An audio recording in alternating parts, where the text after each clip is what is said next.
نہ کوئی غم کرو نہ خوف، خوشیاں مناؤ جنت کی جس کا تم سے وعدہ کیا گیا تھا۔ اللہ کی ربوبیت پر اطمینان جب انسان کو ہو جاتا، میرا رب اللہ ہے، ربی اللہ، انسان کے لیے نہ کوئی کھٹکا، نہ کوئی خطرہ، نہ کوئی خوف، نہ کوئی حزن۔ جو کچھ ہو رہا ہے کس کے اذن سے ہو رہا ہے؟ اللہ کے اذن سے۔ اللہ کے اذن کے بغیر پتہ تک نہیں ہلتا۔ یہ کوئی اندھا بہرا مادہ نہیں ہے جس سے مجھے کوئی خوف ہو۔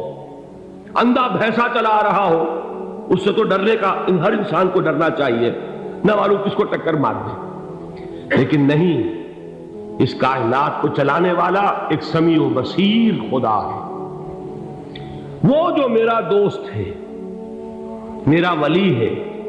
اللہ ولی الذین آمنوا یخرجہم من الظلمات الی النور۔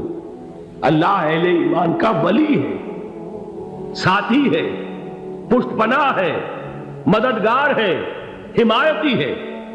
بتائیے جسے یقین ہو جائے کہ اللہ میرا مددگار، اللہ میرا محافظ، اللہ میرا پشت پناہ، اللہ میرا حمایتی، اس کے لیے کوئی خوف ہوگا؟ اس سے کوئی ڈر ہوگا؟ میں مثال دیا کرتا ہوں ایک بہت سادہ، پنجاب کے دیہات کی۔ تو بڑا چودھری ہے اور کوئی غریب کسان ہے۔ اس غریب کسان کے جانوروں کو ہر وقت اندیشہ ہوگا چوری کا، کوئی میری بھینس کھول کر نہ لے جائے، کوئی میرا بیل کھول کر نہ لے جائے۔ لیکن جس کے بارے میں یہ سب کو معلوم ہو کہ وہ جو بڑا چودھری ہے وہ اس کا دوست ہے، اس کی بچیا کو کوئی خوف ہوگا؟ اس کی بھینس پر کوئی ہاتھ ڈالے گا؟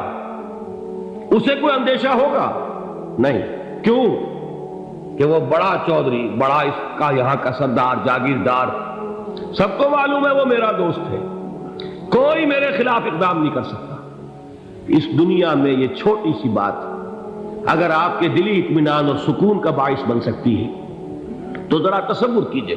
میں لفظ تصور استعمال کروں گا صرف اس لیے کہ اس کا ہم جس کو کہتے ہیں ادراک اور شعور کر نہیں سکتے، اگر کے ساتھ کر سکتے۔ اگر یقین ہو کہ اللہ میرا مددگار اور یقین ہو کہ اللہ ہر آن میرے ساتھ ہے، پھر کوئی خوف؟ کس کا خوف؟ کوئی شے اللہ سے بالا تر ہے؟ کوئی قوت اس سے زیادہ طاقتور ہے؟ کوئی اس کے ارادے کو بدلنے والا ہے؟ کوئی اس کی مشیت کے آڑے آنے والا ہے؟ یہی بات ہے جو حضور نے فرمائی، یہ ایمان کا حاصل ہے لب لباب،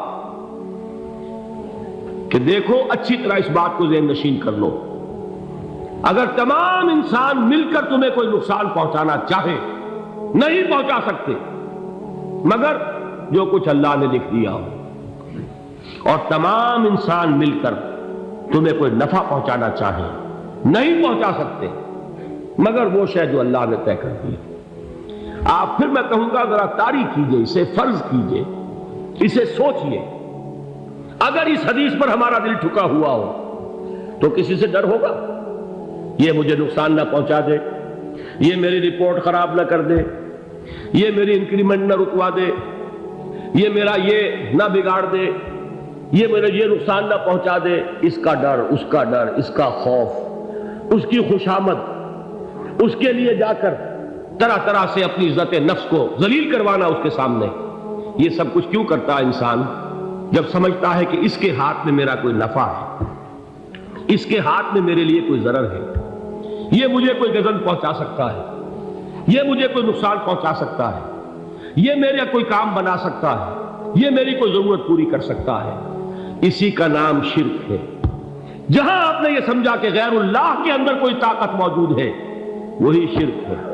بتوں سے تجھ کو امیدیں، خدا سے نو امیدی، مجھے بتا تو صحیح اور کافری کیا ہے؟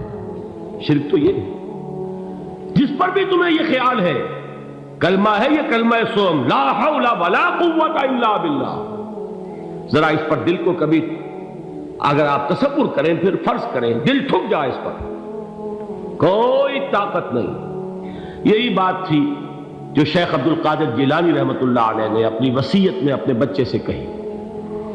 11ویں دینے والے ہیں، لیکن حضرت شیخ عبد القادر جیلانی کی وصیت اور تعلیمات کو کتنے لوگ ہیں جانتے ہو؟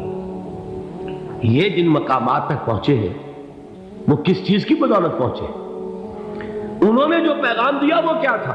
اے میرے بچے، جس طریقے سے قرآن مجید میں حضرت لقمان کی نصیحتیں جو ہے نقل کر دی گئی ہیں، میں یہ عرض کروں گا بالفرض اگر قرآن حضرت عبد القادر جیلانی کے بعد نازل ہوا ہوتا تو شیخ عبد القادر کی یہ نصیحتیں بھی قرآن میں درج ہوتی۔ اتنی اونچی نصیحتیں ہیں۔ اے میرے بچے، اس حقیقت کو ذہن نشین کر لے، لا فاعل فی الحقیقت ولا مؤثر الا اللہ۔ اس کائنات میں نہ کوئی فاعل حقیقی ہے نہ مؤثر حقیقی ہے سوائے اللہ۔ کسی شے میں کوئی تاثیر نہیں اگر اللہ نہ چاہے۔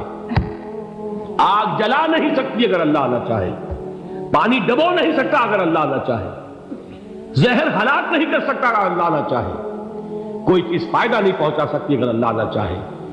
تو در در پہ کیوں سر جھکاتے ہو؟ در در پر کیوں جبیں سائی کرتے ہو؟ سب کے سامنے کیوں ہاتھ پھیلاتے ہو؟ ایک اللہ سے مانگو، ایک اللہ کے سامنے زمین پر اپنی جبین رکھو۔ لا فاعل فی الحقیقت ولا مؤثر الا اللہ۔ نظر آتا ہے ہمیں کہ پانی پیاس بجھا دیتا ہے، پیاس بجھانے کی صلاحیت پانی میں نہیں ہے، اللہ کے اذن سے۔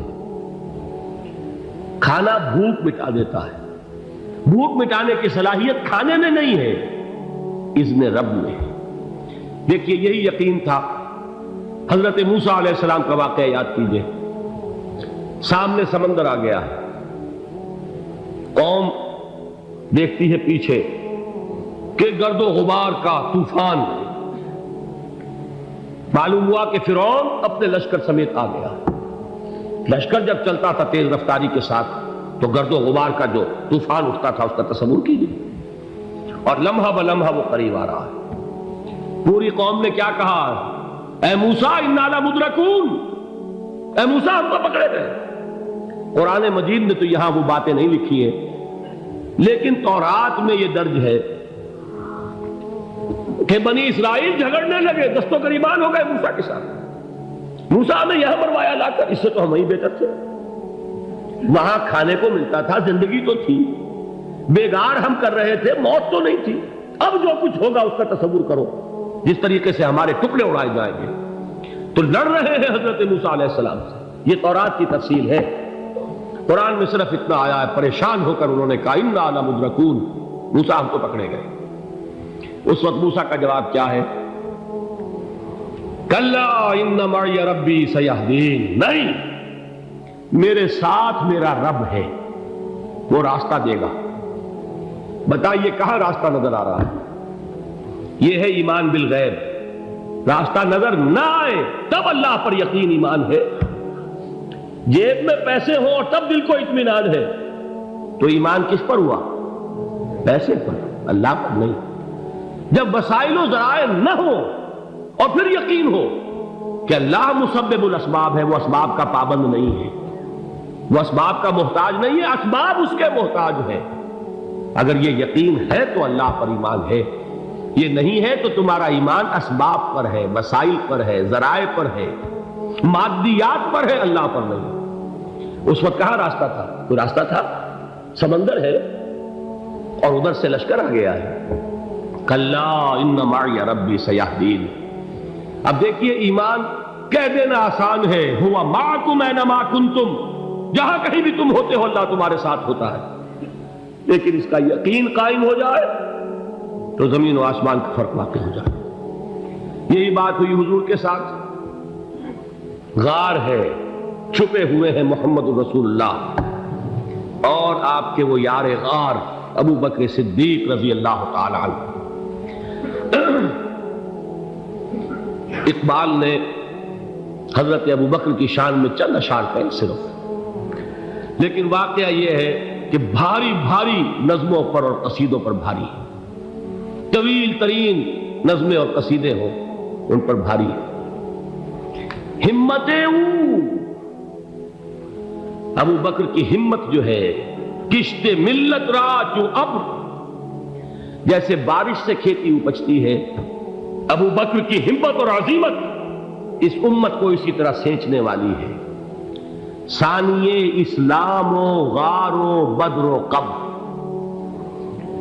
وہ دوسرے تھے اسلام میں، دوسرے پہلے کون تھے؟ انا اول المومنین، حضور فرماتے سب سے پہلا ایمان لانے والا میں، دوسرے ابو بکر۔ ویسے ہمارے ہاں یہ چلتا ہے اختلاف، حضرت علی پہلے ہیں کہ حضرت ابو بکر پہلے ہیں، لیکن اس میں بڑی خوبصورت تطبیق قائم کی ہے علماء نے، اور بہت صحیح ہے۔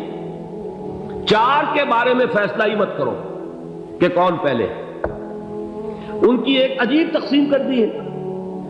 آزاد مردوں میں، بالغ مردوں میں سب سے پہلے ابو بکر، بچوں میں سب سے پہلے علی، خواتین میں سب سے پہلے خدیجہ، اور غلاموں میں سب سے پہلے زید بن حارثہ۔